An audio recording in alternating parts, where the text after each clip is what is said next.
Biaya beasiswa, magang, dan pelatihan. Ini juga ada jelas, tapi dengan syarat memperhatikan kewajaran dan termasuk beasiswa yang mengarah ke pelajar, mahasiswa, dan pihak lain.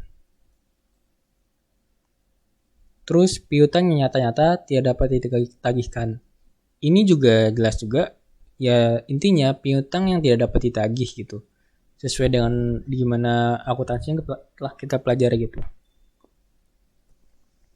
Nah, ini juga dijelaskan. Ini sepanjang ini piutang nyata-nyata tidak dapat ditagih, dapat dibebankan sebagai pengurang penghasilan bruto dengan syarat telah dibebankan sebagai biaya dalam laporan laba rugi komersial, berarti telah. Terus yang kedua, harus menyerahkan daftar piutang. Nah, ini kepada Direktorat Jenderal Pajak. Nah, yang ketiga, piutang yang nyata-nyata tidak dapat ditagih tersebut telah diserahkan itu ke pengadilan negeri atau instansi pemerintah. Yang kedua, yang B ini terdapat perjanjian tertulis mengenai penghapusan piutang antara kreditur dan debitur. Yang ketiga, dipublikasikan dalam umum ataupun khusus. Dan yang ketiga ini, adanya pengakuan dari debitur bahwa utangnya telah dihapuskan.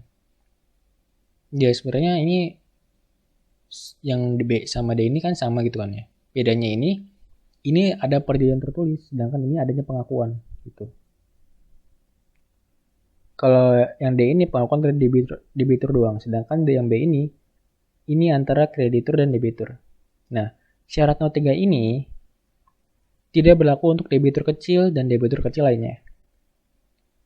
Nah, ini daftar piutang ini harus mencantumkan identitas debitur, yaitu nama, NPWP, alamat, jumlah plafon utang yang diberikan, dan jumlah piutang yang nyata-nyata tidak dapat ditagih.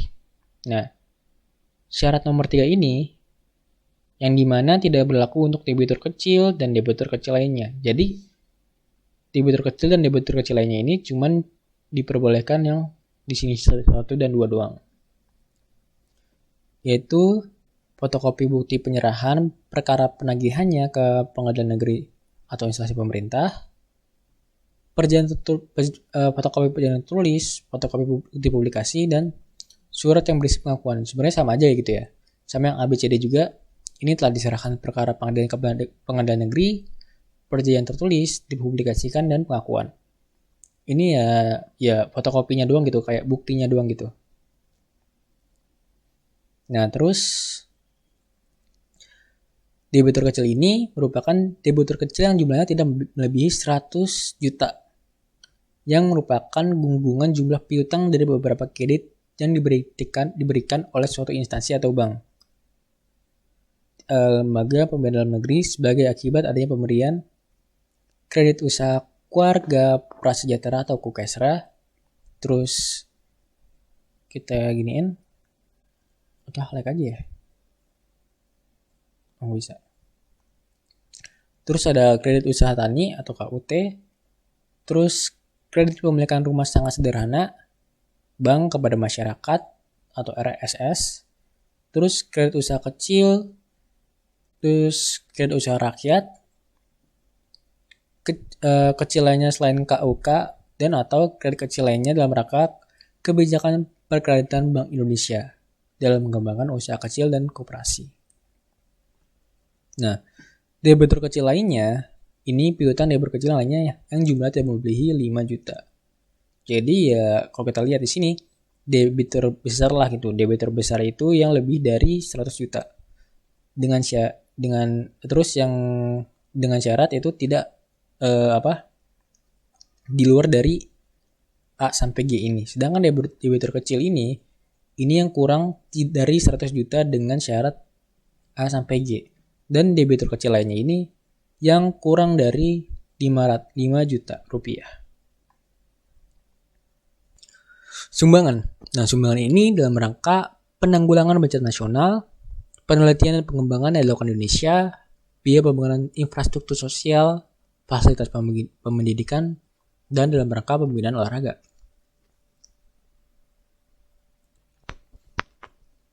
Jadi yang pertama ini, adanya penghasilan neto fiskal pada tahun pajak sebelumnya. Pemberian sumbangan dan atau biaya tidak menyebabkan rugi pada tahun pajak sumbangan diberikan.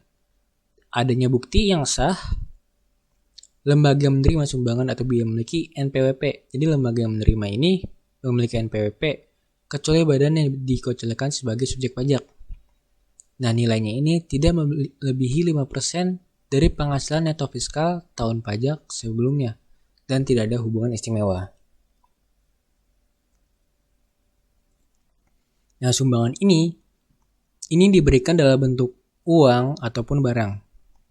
Nah, kecuali untuk biaya pembangunan infrastruktur sosial diberikan hanya dalam bentuk sarana dan atau prasarana. Nama juga infrastruktur sosial kan ya. Nah, ini juga ditentukan berdasarkan perolehan, di mana ini belum disusutkan. Buku fiskal ini sudah disusutkan, dan HPP apabila barang disumbangkan merupakan barang produksi sendiri gitu. Nah, untuk biaya pembangunan infrastruktur sosial ditentukan berdasarkan jumlah yang sesungguhnya dikeluarkan untuk membangunkan sarana dan atau prasarana. Pengeluaran yang dapat dikurangkan ini dilakukan dalam batas-batas yang wajar sesuai dengan adat kebiasaan pedagang yang baik. Apabila pengeluaran yang melampaui batas kewajaran dipengaruhi oleh hubungan istimewa, jumlah yang melampaui batas kewajaran tersebut tidak boleh dikurangkan dari penghasilan bruto. Jadi ini intinya itu tidak boleh melampaui batas kewajaran yang dimana dipengaruhi oleh hubungan istimewa, dan apabila jumlah yang melampaui batas kewajaran tersebut itu tidak boleh dikurangkan oleh penghasilan bruto. Jadi yang boleh dikurangkan dari penghasilan bruto itu yang sebelum melampaui batas kewajaran. Pinjaman tanpa bunga dari pemegang saham yang diterima oleh WP berbentuk perseroan terbatas diperkenankan apabila ini berasal dari dana milik pemegang saham itu sendiri. Nah, bukan dari pihak lain. Ini disetor oleh pemegang saham pemberi pinjaman telah disetor seluruhnya. Ini pemegang saham pemberi pinjaman tidak dalam keadaan merugi. Jadi nggak ada ruginya nih. Terus pesan terbatas menerima pinjaman sedang mengalami kesulitan keuangan untuk kelangsungan usahanya. Nah, jika tidak memenuhi maka terutang dengan suku bunga wajar. Nah, lalu fasilitas pengurangan penghasilan neto dalam rangka penanaman modal serta pengurangan penghasilan bruto dalam rangka kegiatan tertentu. Di sini kita bisa lihat ini. Yang pertama ini intinya itu yang melakukan penanaman modal ini, modal baru ini merupakan industri pionir yang tidak mendapatkan fasilitas sebagaimana dimaksud dalam pasal 31A. Terus fasilitas pengurangan penghasilan neto sebesar 60% dari jumlah penanaman modal berupa aktiva tetap berwujud termasuk dalam tanah yang digunakan untuk kegiatan usaha utama yang dibebankan dalam jangka waktu tertentu atas penanaman modal baru atau perluasan usaha pada bidang usaha tertentu yang merupakan industri padat karya. Nah, selanjutnya ini pengurangan penghasilan bruto. Nah, dari penyelenggaraan kegiatan praktik kerja dan sebagaimana berikut, di mana berbasis kompetensi tertentu paling tinggi 200% dari jumlah biaya yang dikeluarkan untuk kegiatan praktik kerja, pemagangan, dan atau pembelajaran. Terus juga ada pengurangan di mana untuk atas kegiatan penelitian dan pengembangan. Ini paling tinggi 300% dari jumlah biaya yang dikeluarkan. Lalu kita masuk ke penyusutan fiskal pasal 11. Di mana penyusutan atas pengeluaran untuk pembelian, pendirian, penambahan, perbaikan, atau perubahan harta berwujud. Kecuali tanah yang berstatus hak milik, hak guna bangunan, hak guna usaha, dan hak pakai yang dimiliki dan digunakan untuk mendapatkan 3M yang mempunyai masa manfaat lebih dari 1 tahun. Dilakukan dalam bagian-bagian sama besar selama masa manfaat yang telah ditentukan bagi hal tersebut. Di sini juga ada pengeluaran-pengeluaran untuk memperoleh harta berwujud dan harta tak berwujud serta pengeluaran lain yang mempunyai masa manfaat lebih dari 1 tahun. Pembebanannya dilakukan melalui penyusutan atau amortisasi. Pengeluaran yang sifatnya merupakan pembayaran di muka, misalnya sewa untuk beberapa tahun dibayar sekaligus. Pembebanannya dapat dilakukan melalui alokasi. Di sini sama aja. Ini ada pengeluaran. Ini untuk 3M penghasilan di mana masa manfaatnya itu lebih dari setahun. Untuk pembebanannya ini melalui penyusutan. Nah, ini juga kecuali tanah yang berstatus hak milik, hak guna bangunan, dan hak guna usaha dan hak pakai. Perolehan hak tanah milik, HGB, HGU, dan hak pakai. Nah, apabila pertama kali ini tidak boleh disusutkan nih, kecuali tanah tersebut nilainya berkurang untuk memperoleh penghasilan. Nih, biaya perolehan tanah bersifat HGB, HGU, hak pakai dari pihak ketiga, dan pengurusan hak tersebut dari instansi yang berwenang untuk pertama kalinya. Perusahaan genteng, perusahaan ekonomi, atau perusahaan blota. Itu. Terus, apabila perpanjangan HGB, HGU, dan hak pakai diamortisasi gitu. Jadi bedanya begitu. Kalau pertama kali ini tidak boleh disusutkan, kecuali tanah ini berkurang untuk memperoleh penghasilan gitu. Kan kalau genteng itu kan dari tanah gitu kan ya. Keramik juga dari tanah, batu-batu juga dari tanah, maka ya seharusnya nilainya berkurang sih gitu. Terus metode penyusutan. Ini harta berwujud selain bangunan itu. Ada metode garis lurus dan saldo menurun. Sedangkan untuk harta berwujud bangunan ini itu memakai metode garis lurus doang. Ini harus dilakukan secara taat asas. Nah, untuk straight line method ini yang kita tahu itu ya tinggal harga perolehan dibagi dengan jumlah masa manfaat. Terus saldo menurun atau declining balance method yang kita dari tahu juga itu sama dengan kayak garis lurus cuman dibagi dua. Nanti juga yang sebenarnya udah pernah kita pelajari juga gitu. Nah, ini dimana pada akhir masa manfaat harus disusutkan sekaligus. Nah, saat mulai penyusutan, pada bulan dilakukannya pengeluaran, kecuali untuk harta yang masih dalam proses pengerjaan, penyusutannya dimulai pada bulan selesainya pengerjaan harta tersebut. Nah, contohnya ini pengeluaran pembangunan gedung adalah sebesar 100 juta. Pembangunan dimulai Oktober 2000 dan selesai dikerjakan atau dibangun mulai bulan Maret 2001. Penyusutan atas harga perolehan bangunan bangunan gedung tersebut dimulai pada bulan Maret tahun pajak 2001. Jadi walaupun dia di Oktober 2000, jadi Desember 2000 itu ini nggak bisa disusutkan gitu.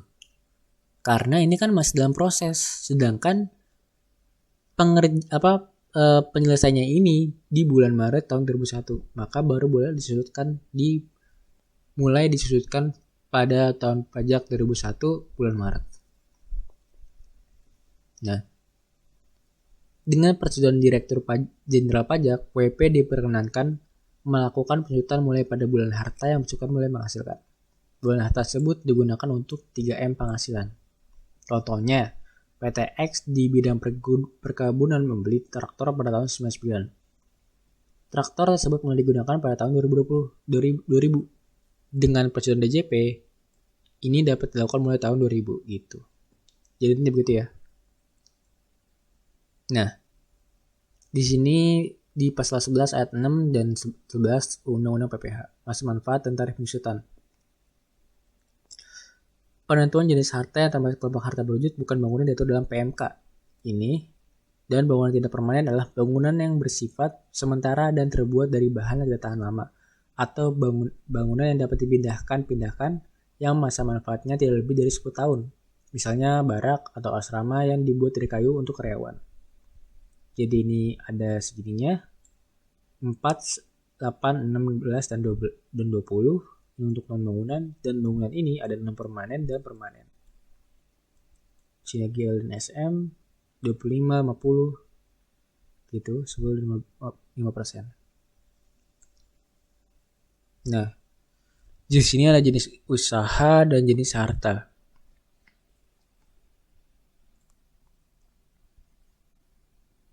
Mungkin kita skip dulu langsung gitu, karena kan ini kan bisa langsung dibaca sendiri gitu ya.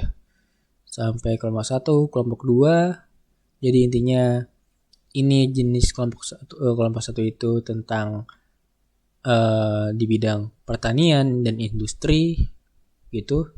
Yang kedua ini sama juga sih, perkebunan, industri, tapi jenis hartanya itu berbeda-beda walaupun kelompok jenis usahanya ini sama gitu. Nah mungkin ini bedanya ini di kelompok 3 gitu ya. Ada pertambangan, industri kimia, terus mesin, transportasi, dan telekomunikasi. Dan juga kelompok 4 di mana ada konstruksi dan transportasi dan pergudangan.